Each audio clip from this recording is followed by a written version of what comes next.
So we're going to solve this quadratic here with the aid of synthetic division. Once again, we need to come up with a root first.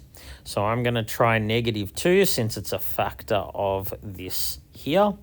So if I substitute x for -2, it turns out I get 0. So I'm going to use that in my synthetic division. I write the root here, and then I write the coefficients of the original polynomial 4, 12, 9, and 2.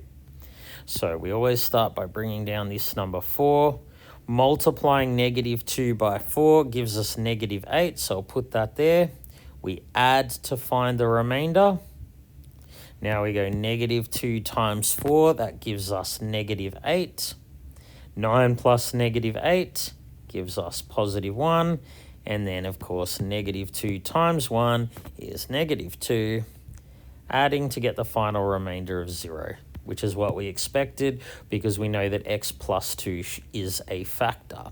So we have just found that f of x is equal to x plus 2. We already knew that was a factor, but these numbers here are coefficients of the resulting quadratic. So it's 4x squared plus 4x plus 1. So we can factorize this quadratic using the usual methods. We might choose AC methods.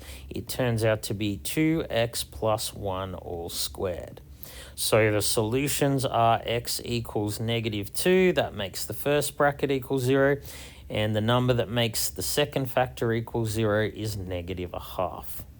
But how do we use synthetic division if it didn't have an integer root? Let's now take a look at that. So we're going to use modified synthetic division to show how we would divide by a linear factor that is not monic, like this one here.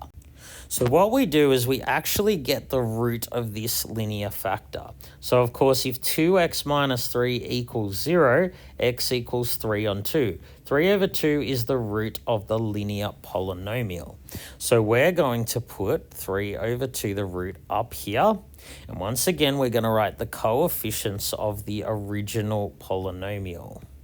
So it's called modified synthetic division because it's slightly different, but very similar. So we're going to move the 2 down again, multiplying the root by this number. 3 over 2 times 2 is +3.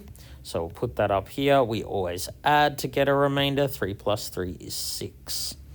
Now 3 over 2 times 6 gives us +9. Once again, we add to get the remainder.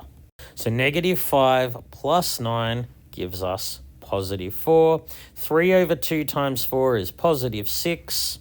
Once again, we add and we end up with a final answer of 0. That's because 2x minus 3 is a factor of this. So this is how we could still use synthetic division if a polynomial didn't have an integer root or we didn't know an integer root of the polynomial. See, we've now found this.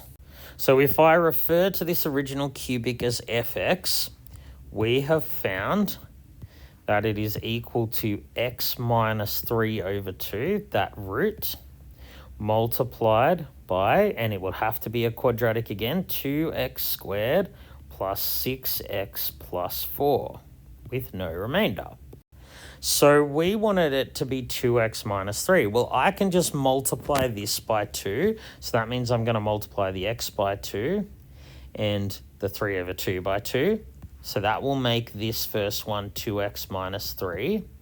But I can't just multiply this by 2. It's not quite the same polynomial. So I'm actually going to divide this one here by 2. That means divide each coefficient.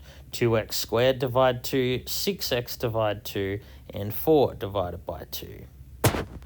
So I have factorized this polynomial. Now, it turns out that this one does have solutions, this quadratic, but it won't always have solutions. So this tells us how we can still factorize a cubic if it has a rational root that is not an integer. We just use this modified form of synthetic division that we see is very similar to synthetic division anyway. All right, thank you so much for tuning into this video. This has been the luckiest maths teacher in the world. Have a great day.